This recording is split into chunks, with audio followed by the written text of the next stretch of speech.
প্রধান উপদেষ্টা প্রফেসর মোহাম্মদ ইউনুস বলেছেন, অন্তর্বর্তী সরকারের দ্বিতীয় অধ্যায় শুরু হয়েছে। এর প্রথম ও প্রধান কাজ হল সুন্দরভাবে জাতীয় নির্বাচন সম্পন্ন করা।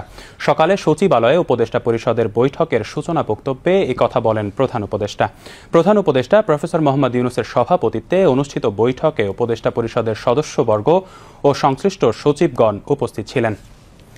আজকের বৈঠকে উপদেষ্টা পরিষদের গৃহীত সিদ্ধান্তগুলোর বাস্তবায়ন অগ্রগতি নিয়ে আলোচনা করা হয়। বৈঠকে জানানো হয়, অন্তর্বর্তীকালীন সরকারের দায়িত্ব গ্রহণের পর থেকে ৩১ জুলাই ২০২৫ পর্যন্ত ৪১টি উপদেষ্টা পরিষদ বৈঠক অনুষ্ঠিত হয়েছে এবং মোট ৩১৫টি সিদ্ধান্ত গ্রহণ করা হয়েছে। এর মধ্যে বাস্তবায়িত হয়েছে ২৪৭টি, যার বাস্তবায়ন হার ৭৮.৪১%, যা এই যাবৎকালের সর্বোচ্চ।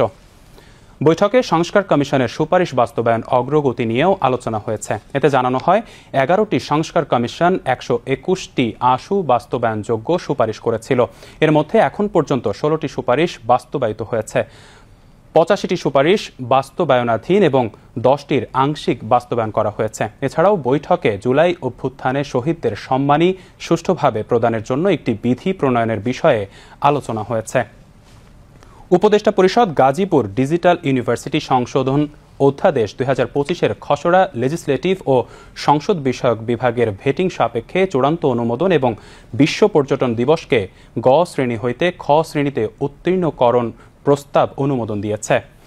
উপদেষ্টা পরিষদের বৈঠক শেষে সচিবালয়ে সাংবাদিকদের ব্রিফিংকালে এসব কথা জানান প্রধান উপদেষ্টার প্রেস সচিব শফিকুল আলম।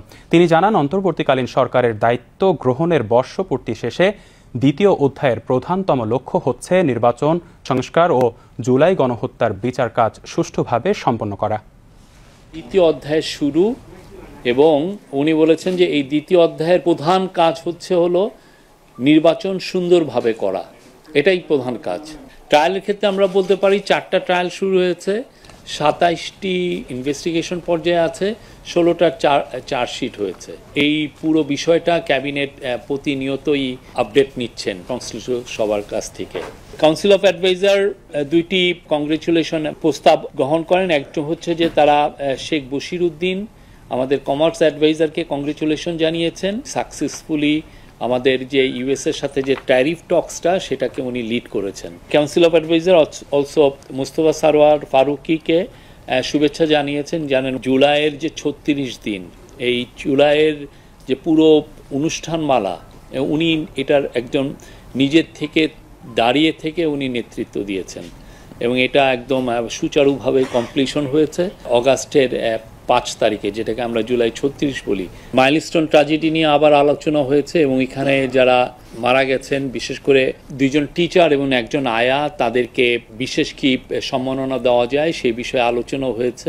মেহেরিন চৌধুরী, ওনার যে বীরত্ব, ওনার যে সাহস উনি যে দেখিয়েছেন, উনি স্কুলের স্টুডেন্টদেরকে উদ্ধারে উনি ওনার জীবনকে আত্মদান করেছেন বলতে হবে। ওনার নামে এডুকেশন মিনিস্ট্রি একটা ন্যাশনাল অ্যাওয়ার্ড ঘোষণা করবেন খুব শীঘ্রই। এইটা দেওয়া হবে শুধুমাত্র দেশব্যাপী যারা টিচার আছেন, টিচারদেরকে দেওয়া হবে। এটা যে কোনো টিচার হতে পারেন।